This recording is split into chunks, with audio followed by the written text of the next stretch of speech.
Hey, what's up, fam? It's come to my attention, well, has been part of my attention since Eden Zero came out. Too many people have been comparing Shiki to Natsu in a lot of ways, and they'll say like, well, she's just a clone of him, he's just a copy over, and I don't agree at all. I mean, if all you did was kind of look at the broad, oh, he cares about his friends, like he's very friendship and kind of like ally driven, but that's a lot of shonen main characters. So it doesn't really that kind of accusation doesn't really stick. It doesn't really make sense at all.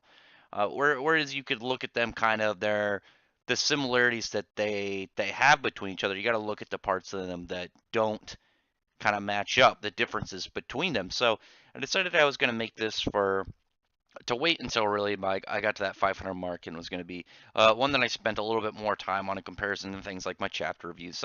Because sometimes I'll do videos that I'll just kind of spur of the moment, do them real quick, and they'll be kind of just like a fun little thing to talk about and look over. And then there'll be ones where like this where I do a fair good amount of research and go into some more of the depth of what I'm talking about really. And obviously here we're going to be talking about the characters and the traits that they have. Like I said, there are things that are very similar between them. Obviously, they care a lot about their friends, but they also care about how people kind of see each other within their own groups.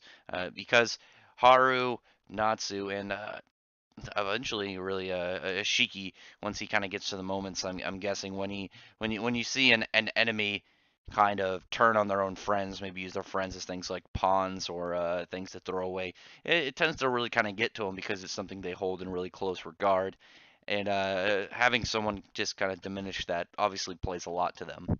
Now, first I kind of want to get to obviously Haru, the first one out of them. When it comes down to it, Haru is I'd say he's the most relaxed. He's the most kind of calm natured out of the three of them. Though even his like when he gets pissed, his pissed isn't even close to Shiki's or obviously like the severity of like Natsu's enraged self. Not only that, when it comes to issues, there's also a very clear way of how each of them kind of goes over it. Haru kind of takes the head-on approach, but while he's doing it, he says, "What is the best way I can kind of do this in my own right to kind of find a solution?" A good example of that would be when Musica, old maid Musica, was like stab through me and take out Lance, and I'll die a hero's death. I'll go out like a champ. And Haru actually used him as a kind of like a step stool to kind of jump off him and then attack Lance and take him out. Obviously, leading up from some of the rage he got from the fact that when he was fighting Lance, that he was using the same sword that Musica made that ended up being used to kill his family, which obviously kind of hurt Haru a bit emotionally, just trying to understand the pain that Musica was going through as a swordsmith, knowing that the last weapon that he made was used to kill his own family by somebody he didn't really approve too much of. And it kind of falls through with the whole kind of family aspect of him because he cares a lot about his sister. He cares a lot about the teachings that she gave him throughout his lifetime, and how they didn't really he didn't really have much for parents growing up. Obviously, if you've ever read Rave Master, you know that Haru's mother died when he was young, and his father left when he was also pretty young to go out and do. I don't want to get into spoiler territory, but he didn't really have much parents-wise. He did grow up with his sister always by his side, and who kind of he values in very high regard for kind of the stuff that she's gone through for that. And it isn't just that he's got traits to himself that he's developed on his own, kind of like the fact that when it comes down to their personalities, Haru really kind of likes to go with the flow of whatever's going on. Kind of, he seems very relaxed, like I said, very calm, and he just kind of goes where the wind takes him. And it's really apparent to his character. It plays into how he approaches things a lot. But even when it comes down to, like I said, similarities in the characters, there's also something that they all kind of hold, and that's their parental figure in the story wise, not just the one who raised them, but kind of not even really their parental figure, actually, kind of just like their actual parents. So, bad way of wording that is when it comes down to them, all of them have something with their kind of father-like character. With Haru, he he always kind of got mad whenever somebody talked about his dad. Whenever his dad kind of came into the conversation, it really seemed to upset him. It really seemed to kind of make him angry to think about what his dad was doing, knowing his dad's probably still out there. And he would talk about how he doesn't need to know anything about what he's doing. He doesn't want to see him again, even if he's still out there. But at the same time, he seems kind of concerned and kind of longing for that whole aspect of having a father. And that alone in the first few chapters was very telling of what Haru's like. So, like I said, when it comes down to Haru, it's very he stands out, especially when the follow up is Natsu, which we can get to him pretty comfortably. So Natsu is when it comes to him, out of the three of them, he's very short tempered, very hot headed, but he has a very I would say distinct trait to him. The fact that the guild, the fairy tale guild that he's a part of, is it's everything to him. It kind of is held to him as the highest regard, regardless if somebody insults the guild.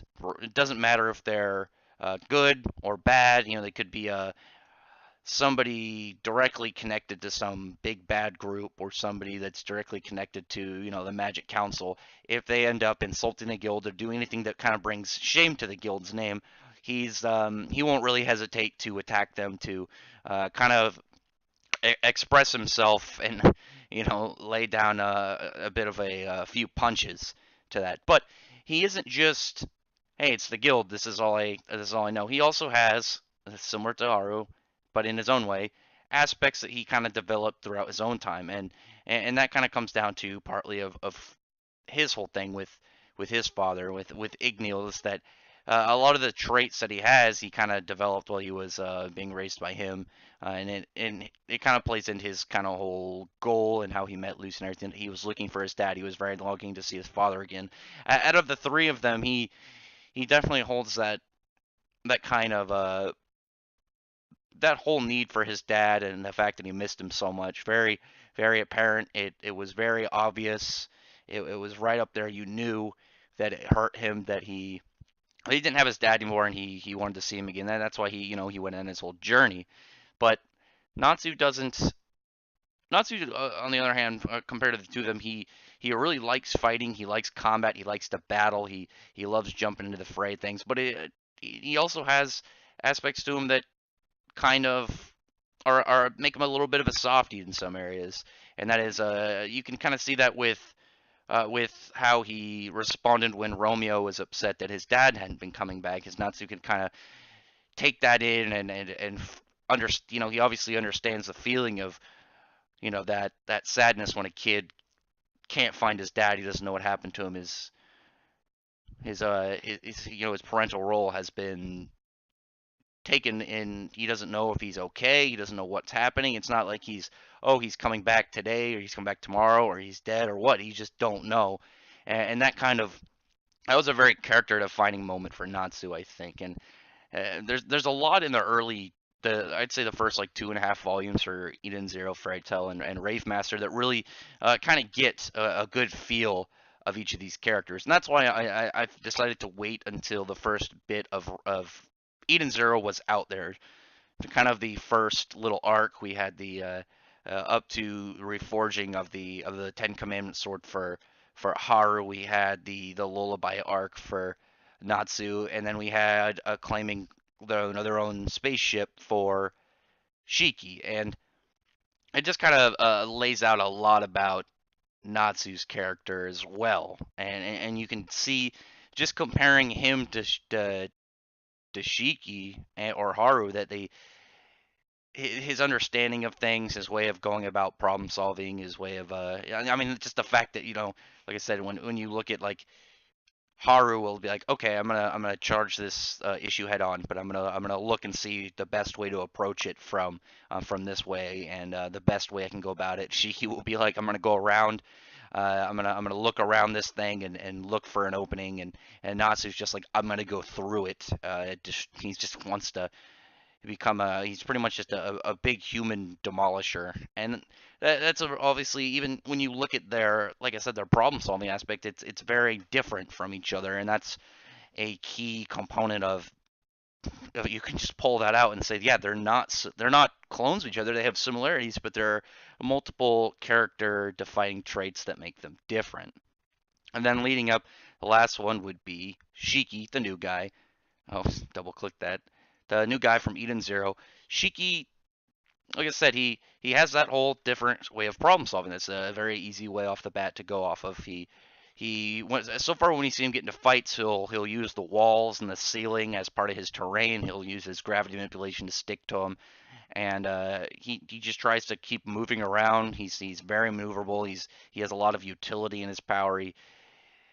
He tends to really try and look at all angles, and it's not just that. It also kind of plays in the fact that he, out of the three of them, he seems the most immature. He's the most playful. He's a bit silly in those things. Whereas Natsu and Haru was kind of silly because he kind of seemed more like a country bumpkin out of the three of them. He just kind of seemed like a small town guy going out in the big city, and he doesn't really know exactly how to adjust the exact same way. Natsu was a bit of a fiery, short-tempered hothead who kind of was very quick to jump into battle, whereas Shiki seems very playful, very happy, very energetic, very curious. Out of the three of them, he just seems like a pretty excited guy to go out and do anything.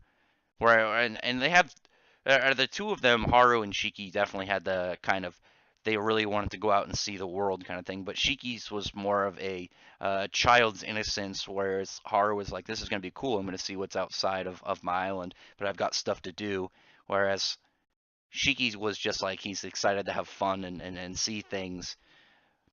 But he's also got things about him that don't just kind of make him like a big whimsical kind of gravity, almost Luffy-like character. He seems very emotional. He's got a little bit of I'd say a frail reality of certain things, like the fact when all the machines started to turn off on Granbell, or he had to leave the planet.